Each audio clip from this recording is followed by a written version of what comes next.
User experience design, that is shortly figuring out ways to make things more efficient. So looking at different products, looking at different systems, like different structures, figuring out how everything fits together.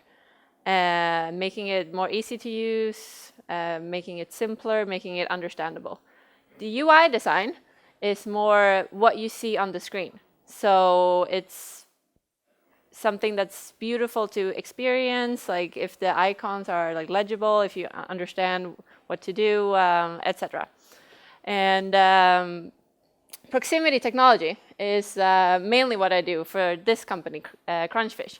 And that is something that you guys have been experiencing here a little bit just now within this little social experiment that you just got in your hands. And what proximity technology does is that it can connect everything within 70 meters to any other device around you to create more localized and like contextual like experiences. So that's what we're going to talk about today. I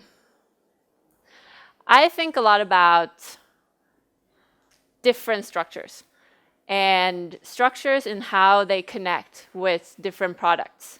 So right now on our phones, we have a lot of apps.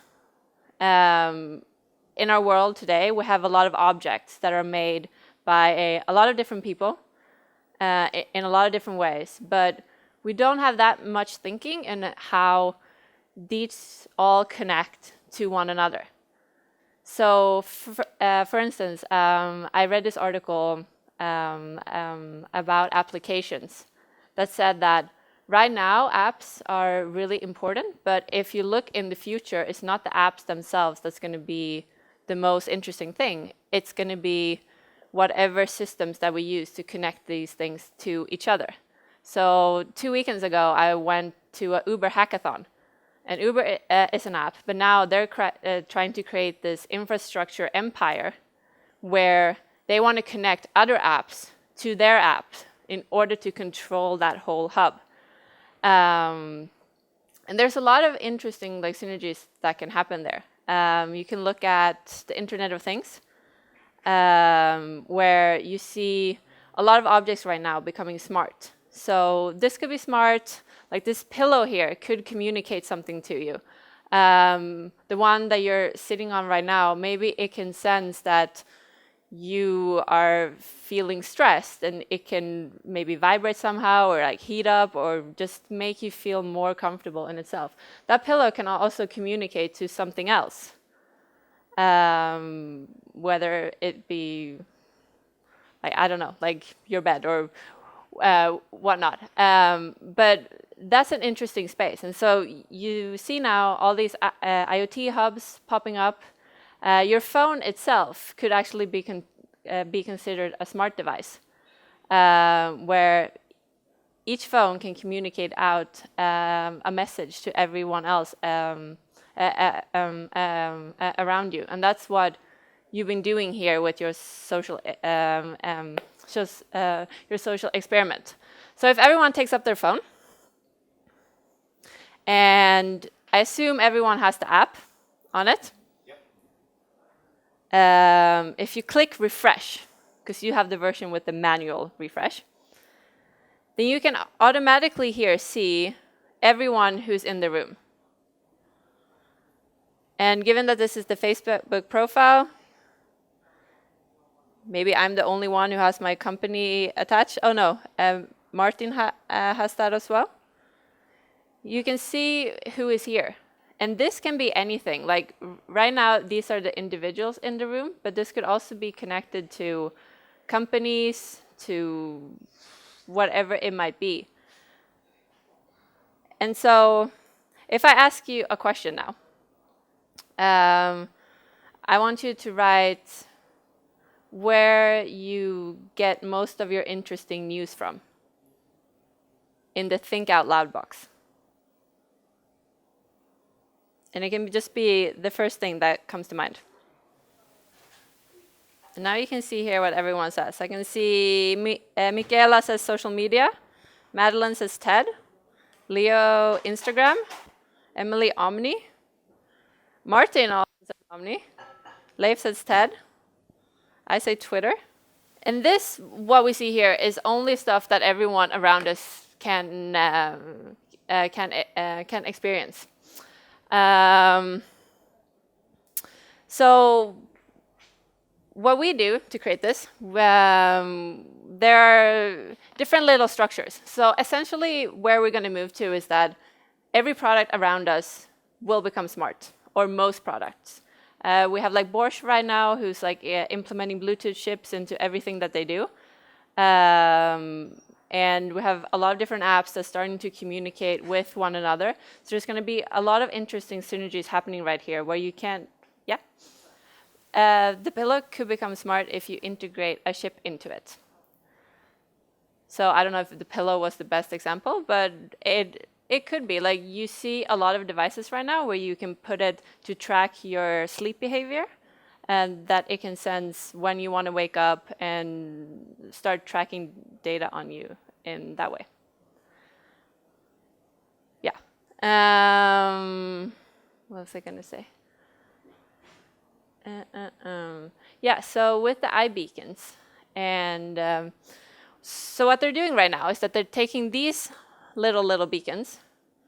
This one is made by Estimote, some friends of mine, and you put them on objects, and then you can program them to interact with other devices as well. So what they do with this is that they'll typically put it on an area like this.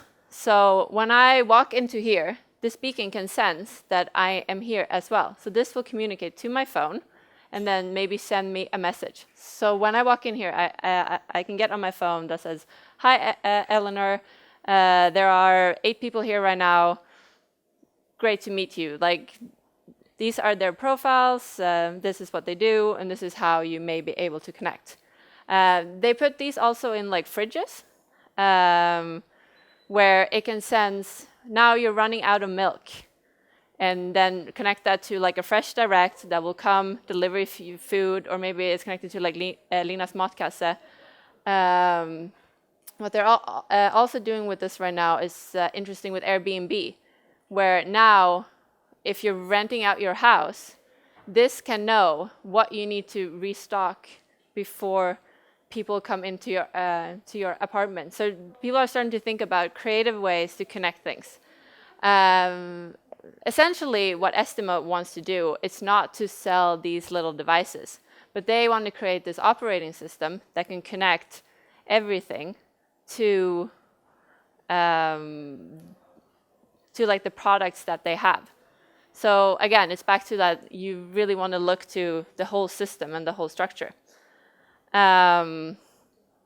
So if we think about different objects, then how could they become smart?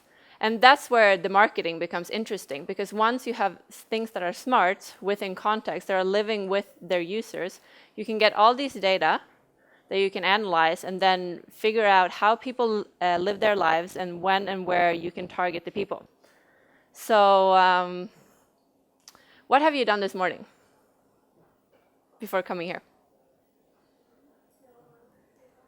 Huh? Work? Where do you work? Malmö? Which company? Okay. How about you? Mm-hmm. What were some of the like strict like products or like systems that you used in order to get to work?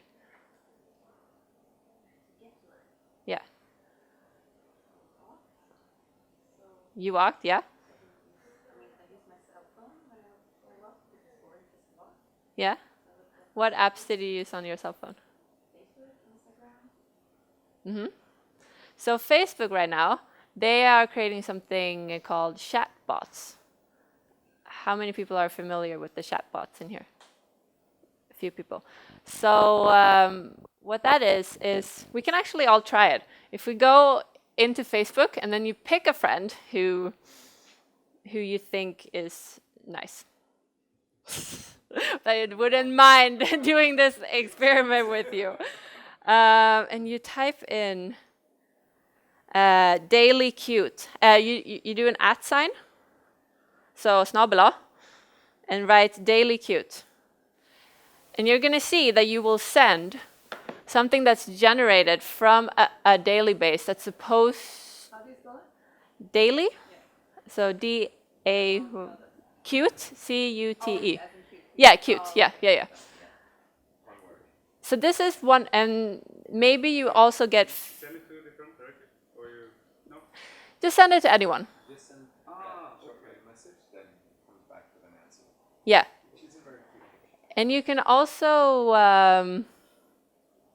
so what Daily Cute is, it sends you a cute little animated GIF to someone that you send it to. So this is something that's like generated. Should I go to the message thing? Or? Yeah, Facebook Messenger. Great. So what this is that Facebook is right now experimenting with how they can create chatbots. So that's like enable businesses to speak to their consumers directly. And that has huge implications.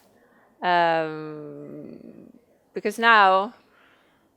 Does he get the picture, or I just get... He gets the picture as well. And what you also can do... So what they're trying to do here is to have artificial intelligence communicate things for you. So they're trying this out right now. You can also type in Facebook chess, FB chess. So FB and then CHESS. Oh, maybe, okay. No active game found, but you can play chess. Or my favorite is if you go to your emojis and you find the basketball. So in your Facebook feed, Facebook Messenger feed, and then you can start playing basketball with whoever is around. And these are all like very silly things as of now, but if you think about it in a bigger perspective, then this is really a new form of interaction that we haven't really seen before. Because now you can chat to pretty much anyone, like your friends, sure, but also to like businesses. And then this will become a lot more relevant when you're in that context, when you want to speak with someone. So, for instance, if I'm at the airport and I missed my flight and the line to the customer like service is really, really long, if I can just open up my Facebook Messenger and contact Scandinavian Airlines or whoever it may be and have them automatically help me. Right now, they're actually using humans to pretend that they're robots. And then these are supposed to sound human, but in a very near future, we're going to be able to talk to actual intelligence that's on a conversational level. And IBM Watson, I don't know if you're familiar with that, they do a lot of cool stuff like this. I'm not a marketing person myself or like a social media person, but I would definitely find this highly interesting if I were, because this means that you no longer need to have somewhat uniform like conversations with people, that it's really more about figuring out where your users are in space when they're around other people and just trying to figure out how to communicate with that. Yeah, so I think a lot about how a lot of different interdependencies can happen and where this might become interesting. So for me, I would definitely like look at like the different contexts that my target audience is in and try to reach them from like different levels. So with like Weight Watchers, I think it's definitely very interesting to look at what food people have in their fridge, because food is very tied to that. Yeah. So with this, you have like the 70 meters range, which is how far low energy Bluetooth can reach. That range depends on how many objects that are in the way. So the more fixed structures that you have, if it's like walls or if it's furniture or people, the lower that reach will be, because the Bluetooth travels on signals. So it's like small like radio waves that will go in the air. And so if it's a very crowded space, then that could be reduced down to maybe 30 meters. If it's like a big concrete wall, it's probably might not be able to penetrate through that. What we've done, we have broken it down to different levels. So we have one area that's like just this big. So this is our small little bubble. So if every one of you just takes your phone and opens up the app and bring them close together, you're going to be using that small little bubble to make a new friend. Oh, yeah. There's a lot you can do there. So, for instance, if you're sitting next to each other, you can have people pop in and like play with you, because you can know that those people are close. We're actually doing that in VR. On the 8th of June. We're gonna have this. It won't be a game, but it's gonna be a media player where you can also see other people come in. Samsung Gear. Yeah, VR. So yeah, or we've also been like talking about ways like if you're next to someone who has maybe like a specific weapon, then maybe you can borrow that weapon from that person because you're close to that person. Or finding very interesting ways and how to create like synergies. Like maybe the two of you fight together or play together to like. But I would love to have a brainstorm with you like about this. Because there's a lot of cool stuff. Video games, yeah. Yeah, so that was the small bubble. And then we have this other bubble that's like a room bubble, where it's everyone within 5 meters. So that's like the very, very close people to you. So the way we've been using that is more, it tends to be within business settings, where if you're in a meeting room together, then we can take attendance of those people in the meeting room. If you close the doors, then we can share that content exclusively to your devices, because we can signal out so every phone will hear the same thing, and then all those people will get that document. Or you can do the traditional way where you just get presented with these are the people here right now, and just share it. Because we found that often in like business meetings, especially when talking to clients in the States, like they have a lot of different meetings with a lot of different people that are mixed, and they can't always know each other. So it's a very easy way to like share information exclusively to those people there. And then we have the big bubble that's like everyone who's here. So during like invigningsfesten, we're also going to segment it in like different bubbles. So you can get beers by doing the little handshake and just like be like, hi, give me a beer. Companies can present events in like the really big bubble within like the like 70 meter bubble, and invite and say, hi. In an hour, we're gonna have like an oyster bar on like the second floor. You should all come. And then they can use the 5 meter bubble to have more private events that's only for the people who are there within that space. We're gonna do Lattjo Lajban-lådan up on like the 6th floor, which is for you who have watched Fem myror och fyra elefanter, which is this children's show. You have 4 different objects, and then you have to tell one that you need to take out. So maybe you have like an elephant, a giraffe, a monkey, and a bicycle. And then I will ask you which one should be removed. which one would you say? So you would say bicycle. Why? It's not an animal. Yeah. So then Brasse would go, no, no, no, no, no, no, no. That's a good response, but there's an even smarter one. And then you would ask the kid, and he would say something, and then like Brasse would say something really obnoxious, like, no, it's actually the giraffe that should be removed because he had spots on his body. So that's the one that should go away. So we are thinking about using this in a way where we can say, here are 4 people, how do they all fit together? And then try to make something fun out of that. Yeah, no, because we were talking about that first, we were like, we don't want to get rid of people. That's not very nice. Yeah.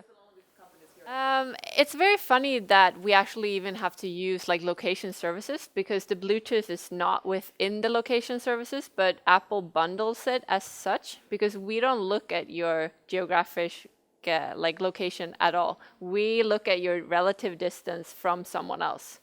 So yeah, yeah, yeah.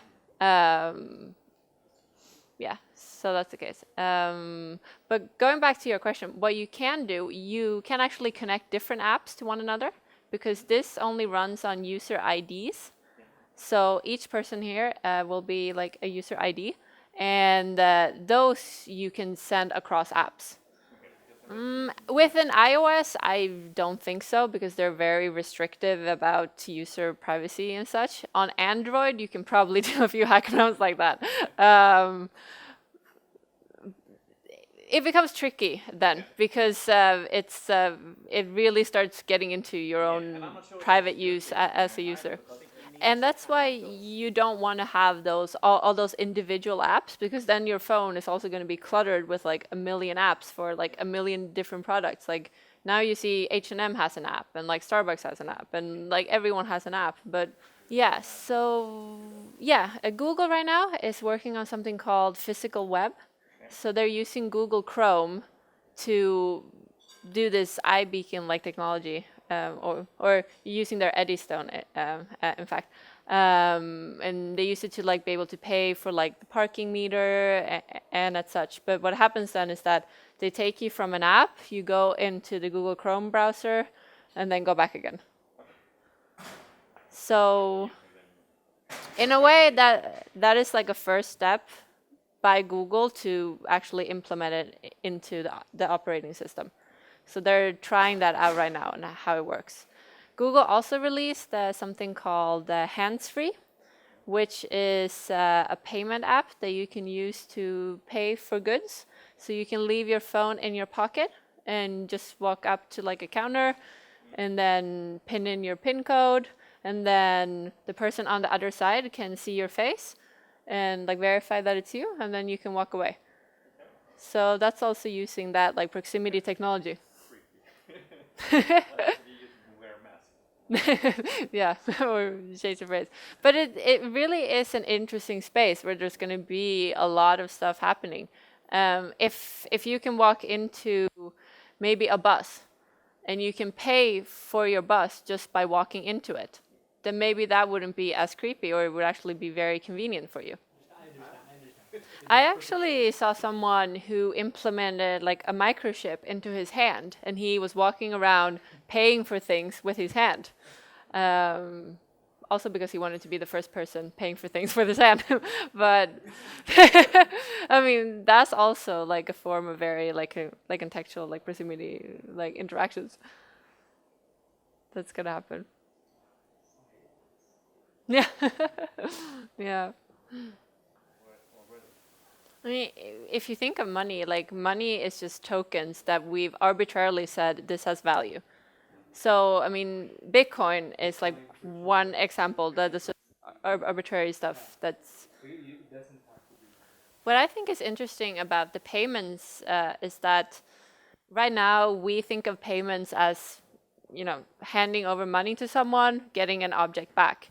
But if you tie it up to a smarter system, then you can actually understand more about that user and connect it to like different like purchasing powers or like different purchasing patterns, and see this person hangs out with this person, maybe they want the same thing.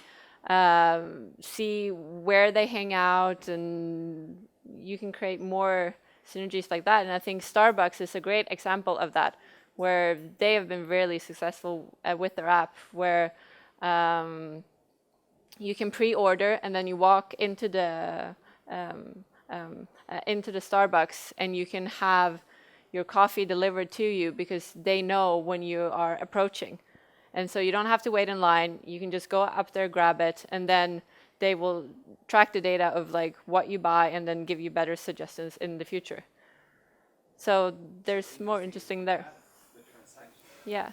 And if you look at Apple, who has their mobile wallet, they're tying all your different credit cards into that. They're looking at the airlines, they're looking at your bank info, they're looking at, your food buying system or whatever, and they tie that into one thing to really get you hooked. And that's also where it gets super interesting. I was actually excited because the other day, I don't know if you know Pebble, the Pebble smartwatch. They've actually made a little button that you can use now. I can't remember what they call it, but it's kind of the size of this little beacon, like a little bit smaller, and it can stream your Spotify wirelessly, so you don't have to bring your phone with you anymore to run. So you can only have this like attached to your shirt, and then you can get the music that you want connected to your headphones.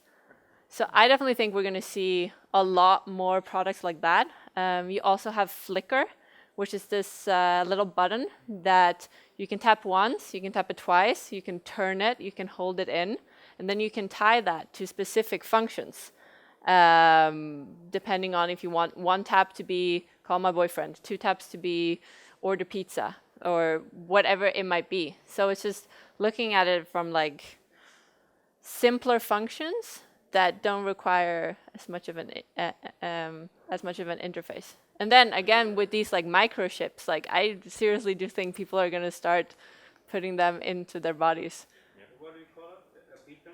Yeah, a beacon. The type of thing is called beacon? Yeah, so if you open this up, like this has like, most of this is a battery, because that's like the big issue that you wanted to. I don't even know if it's possible to open these up. Should be. And the lifetime of that one is about a year? This one is about a year. They've made one now that's like 4 years, but it's also 4 times bigger. And then they have smaller ones that's, yeah. But then the lifetime of this, it also depends on how often you send out the signals. And I mean, that's the same with your phone as well. So going back to your question, how this works, with active users, you'll see that people pop up like this. With the background users, it takes about up to like maybe 10 seconds to find them, and that's also because you have this like periodic like scheduling that your phone only sends out these signals like once in a while. Yeah.